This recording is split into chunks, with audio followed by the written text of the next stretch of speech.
한국인의 피가 흐르면 우리가 다 한국인이다라는 개념으로 생각할 때 속인주의적인 개념이거든요. 그런 면에 생각해 보면 한 3만 명으로 지금 예정하지 않을까 그렇게 보고 있고, 어떤 분은 3만 5천 명까지도 된다 이야기도 하는데, 숫자가 너무 크게 이렇게 나는 표현들은 조금 지양을 할 때야 적어도 한 3만 명은 우리가 생각이 될 것 같아. 실제적으로 우리 선교 현장에 보면 선교 현장에서 어느 교단, 어느 교회, 어느 단체에서 파송되는 거를 이제 파악을 해서 우리가 가입을 시키는데, 그때 보면 KWMA와 소속되지 아니한 그런 어떤 그 크림에서 같이 관계되는 그게 없는 그런 분들도 있습니다. 그러다 보니까 그런 분들은 또 이단도 아니고 우리가 또 그분들을 배제할 수도 없고, 그런 생각을 해볼 때 적어도 한 3만여 명으로 생각을 하는데, 실제적으로 우리가 한국 교회가 전 세계에서 선교사를 이 정도 보낼 수 있는 국가로 그렇게 이해를 할 수 있는 측면은 사실 과거에는 그게 숫자로 이야기를 했었죠. 근데 지금은 숫자의 개념에다가 하나 더 들었습니다. 좀 균형적인 측면에서 볼 때에 영적, 정신적, 그리고 물질적, 육체적 이런 균형적인 관계를 볼 때에 특별히 우리 한국 교회가 현재 어려움을 겪고는 있지만, 그러나 영적으로 정신적인 측면에서 볼 때는 그래도 미국을 다음으로 해서 이끌어 나가야 할 다음 주자가 아닌가.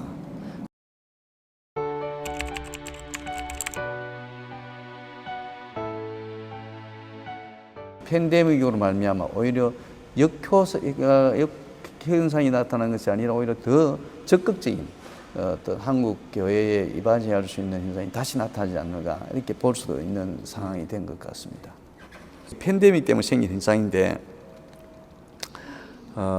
사실 많이 돌아가셨어요. 대처하는 능력이 그 당시에 우리가 부족했고 좀 미흡했던 적이 좀 많이 있었는 건 사실인데, 전투병이 전투 현장에서 죽는 건 당연하지만 그럼에도 불구하고 그 현장에서 그것을 이겨낼 수 있었을 것 같은데, 우리가 미리 예방도 좀 했으면 좋겠는데 하는 그런 부분에 좀 그래도 대처가 조금은 미흡했지 않았는가. 그럼에도 불구하고 선교계의 입장에서는 상당히 적극적으로 한국 교회가 대처해 주었다.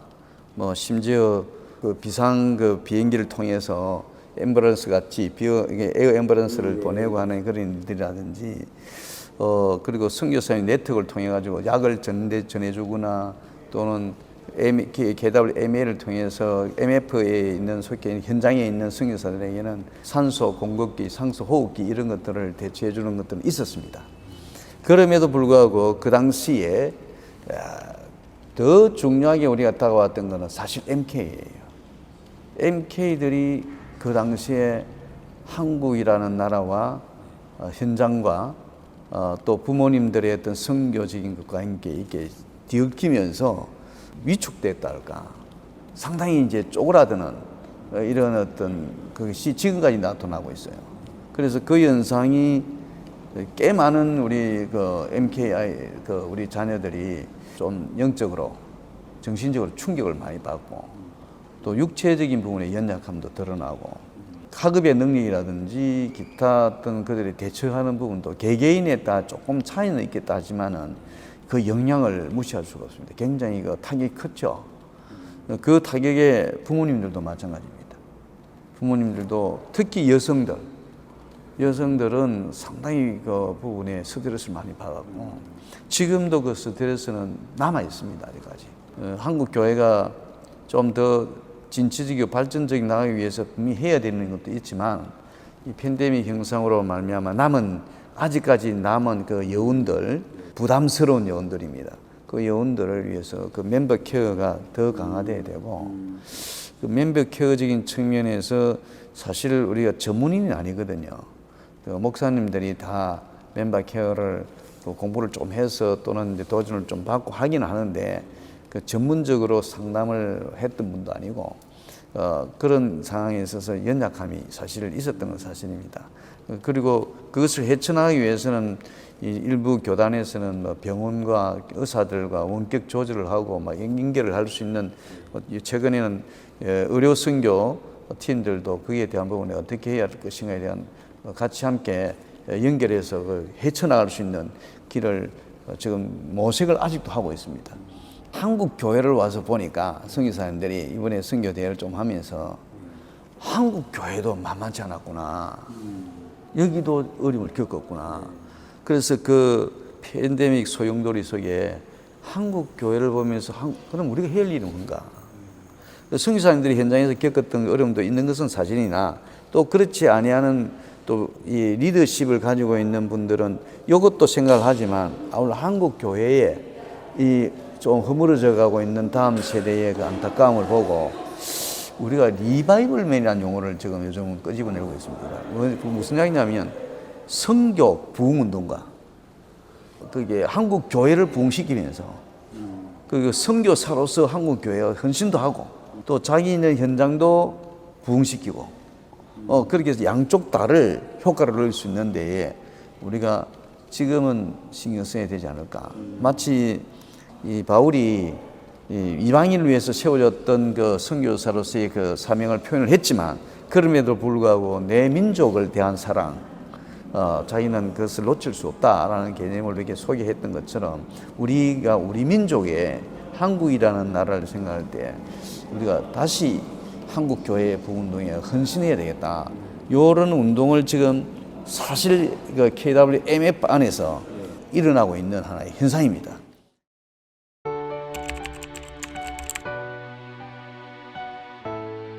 이제는 다른 각도로 같이 세계 선교를 논하고 지역 선교를 논하고 각 나라의 선교를 논하는 자리에 이분들이 사용되어져야 되겠다 하는 측면으로 이렇게 성화시켜주면 좋겠다.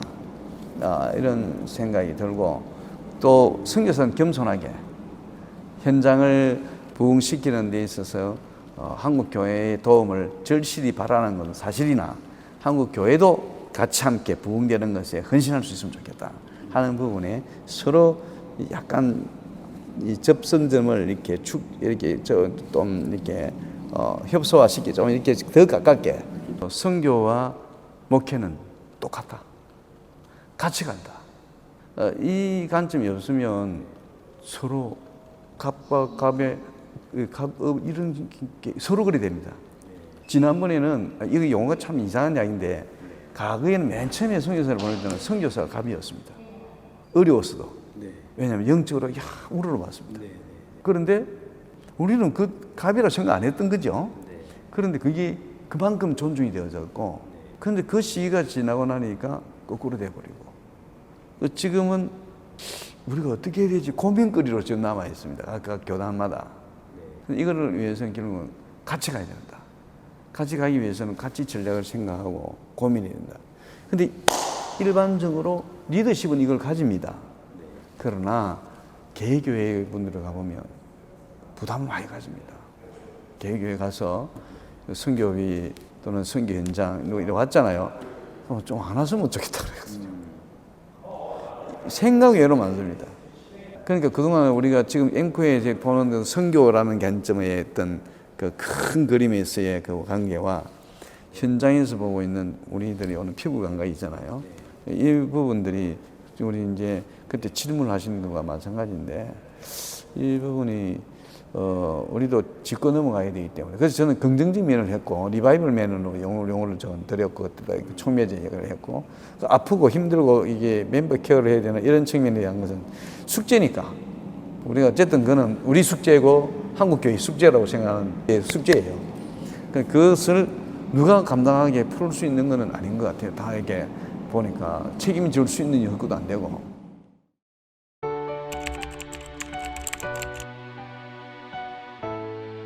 지금 우리도 지금 노후 대책에 대한 부분에 후생복지에 대해서는 정말 답이 없습니다. 그저 성령의 인도함으로 어떻게 찾아낼 수 있을까. 그리고 선교 현지 머무시는 분도 계시고 노후에 또 한국으로 돌아오셔서 한국에 여러 가지 후생복지가 잘 돼 있으니까 한국에 돌아와서 적응을 하면서 살아가시는 분도 계시고, 그럼에도 불구하고 우리 측근에 있는 분들은 은퇴하고 나서 여기서도 뭐 일을 하고 계신 분도 많고 그러시더라고요. 연세가 많으신데도 불구하고. 예.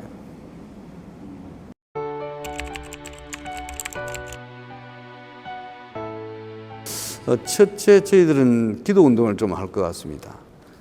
결속을 다지기 위한 측면에서 기도 운동이 120개 내지 150개 정도 되는 각 나라의 선교사님들, 회장님들하고 우리 임원들하고 이제 기도 운동을 좀 하자. 그래서 기도함으로 말미암아 서로 하나님의 인도함을 받아서 지혜를 가지고 결속할 수 있도록. 그래서 거기서 이제 조금 더 발전되어질 때 그럼 이제 당연한 부분에 우리의 현실의 입장에서 MF 전체적인 공동적인 어떤 그 제목도 있지만 이제 아까 말씀 1년 안이라는 게 개념에 다음 세대에 대한 부분이니까 우리 후배들이 어떻게 올게 할 것인가에 대한 부분에 젊은 세대들이 조금 신경을 쓰게끔 또 젊은 세대를 세워줄 수 있게끔 하자. 지금 그렇게 지금 방향을 잡아서 1년 안에 그렇게 대화들이 많이 오고 되고 그 대회도 내년에 24년도 4월 달에 하게 됩니다.